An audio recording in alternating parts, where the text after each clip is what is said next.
Auburn jumps up to number one in the poll. Read where it was the first time ever for Auburn. Even the Charles Barkley, led Auburn team, never made number one. They had Chuck Person, but obviously this is a, pretty good Auburn team. That said, it's I don't know how many different teams now, John, have been ranked number one. Baylor, Auburn, Gonzaga, was Kentucky up there? No, I believe it's been six. Six, different okay. teams. Yeah. Which leads me to my question, which is this, and Chad, you certainly can weigh in. Do you feel like there's a great team out there? Wow. That's a really good question. There's so much parity in college basketball, men's, especially men's. I just don't think you see just fantastic teams like you used to, like the 76 Hoosiers. And plus, you don't see as many veterans, guys in a program 3 or 4 years. You see veterans, but they've usually transferred now. The transfer portal's gone nuts. So, just having that kind of chemistry. Baylor had it last year. They were pretty unique in this day and age. You have a lot of veterans on that team. But, with the lack of, teams just building like they used to, I don't think there is just a great team out there. I think that, I think basketball fans are hype machines, I think people get hyped about one team in college basketball. And I think people overhype prospects a lot midway through the season.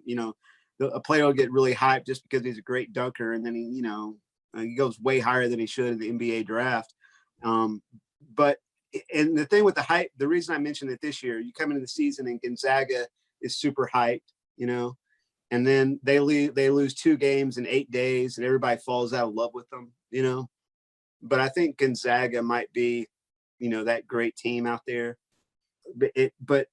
And I'm sure Gonzaga people don't like this, but what a dream it would be to play 5 or 6 really good games in November and December, and then just get to line up people you can pound for 3 months, or Right. 2.5 months. Yeah. How much fun?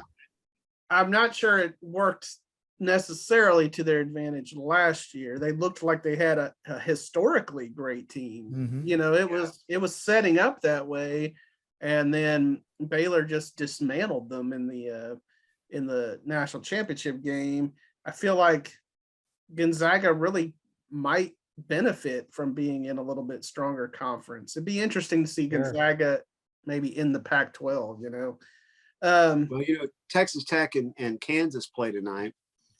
Kansas is ranked number 5, so they could be in that pool of teams you might talk about as one of the great teams in the country. Well, when they came to Lubbock, Tech had their best 2 players sitting on the bench and beat them by 8 and handled them. So I'm not saying Texas Tech belongs in that conversation, but Kansas doesn't look otherworldly to me. Now I'll probably get bit in the butt by they'll look great tonight.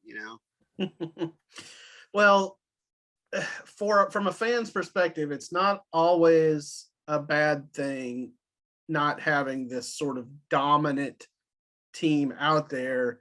I would say, especially this year in the NFL, we don't necessarily have just the greatest team out there, and yet look at the weekend that it produced. Oh. Well, that was fun. Unbelievable. And just it was great all weekend, and then it finished just unbelievable. Yeah, it did. Yeah. It did.